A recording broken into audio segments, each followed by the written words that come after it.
आणि बुलेटिनच्या सुरुवातीलाच आपण थेट जाऊयात जालन्यात मनोज जरांगे आपली भूमिका मांडतायत। लोकेशन करते मेले तरी तुम्हाला देणं घेणं नाही आणि समाज मिळाला मराठ्यांचा तरी देणं घेणं नाही। चुप्पी तुम्ही जे गप असलात ना ते तुमचं चूप बसणं सगळं काही सांगून जातं।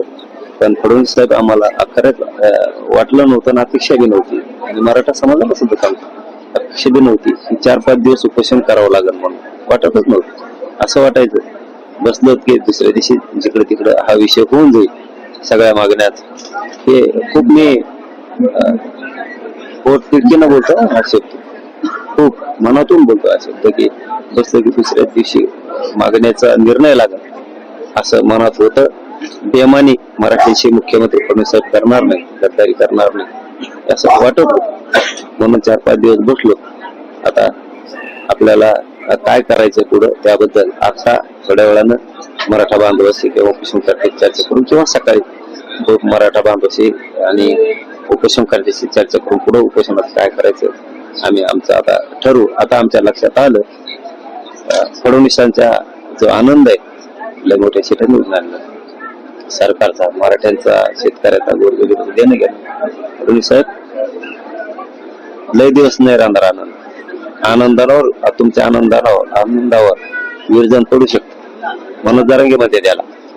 हो, मला पुढचं नाही बोलायचं आता मी सांगितलेलं मला आता काय बोलायचं नाही, मी बोलणार बी नाही तुम्हाला आणि बोललो बी नाही। सरकार स्थापन झाल्यापासून आजपर्यंत फडणवीस साहेबांना एका शब्दानं बोलणार बी नाही। ज्या दिवशी बोलायचं त्या दिवशी सांगाल तुम्हाला। 25च्या नंतर मी काय बोलायचं तर बोलून म्हणलेलं ह्या आंदोलनात मी एक शब्दही बोलणार नाही सांगितलं होतं, त्याप्रमाणे वागलेलं। आता मराठ्यांपुढेही कळालं खरी चूक कोणाची, फडणवीसाची का आमची। आम्ही का फडणवीस साहेबांना बोलतो का नाही। आता मराठा समाज आता तरी शहाणा झाला असेल, मराठा समाज आता तरी डोळे उघडे असतात। आपल्या लेकराबाळांचं वाटोळं करायपर्यंत माणूस मागे बघत नाही। ठीक आहे, मी या आंदोलनात काय बोलणार नाही असं शब्द बोलणार नाही, पण फडणवीस साहेब पुन्हा सांगतो वाटत नव्हतं आम्हाला त्या गोरगरीब मराठ्यांशी तुमच्याकडून बेमानी आणि गद्दारी होईल म्हणून। तुमच्या आनंदावर लय दिवस आनंद राहणार नाही, त्याचं योगदान पडू शकतं, तर तुमच्याकडून अपेक्षा नव्हती फडणवीस साहेब की तुमच्याकडून बेमानी आणि गद्दारी मराठा समाजाच्या मागणीशी होईल। बस यापुढे मला काय बोलायचं नाही।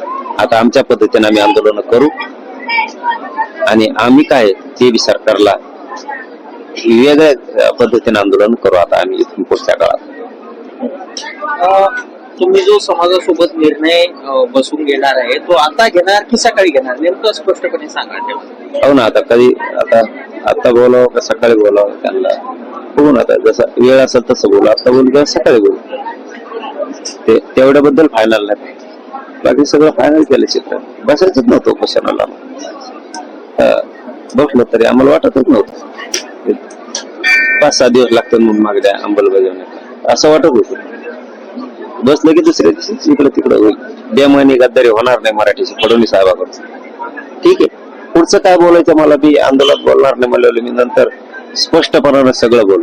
शेवटचा प्रश्न आहे की रात्री धस तुम्हाला भेटायला आले होते आणि आज ते तुमच्या भेटीसाठी येणार होते। काल रात्री तुमची तब्येत बरोबर नव्हती त्यामुळे ते आज येणार होते। त्यांच्या येण्याबाबत काही निरोप आलाय का किंवा सरकारकडून काही निरोप? काय नुसतं पळापळी असते, काय असतं पळापळी असती, लपाछिपी म्हणते त्याला।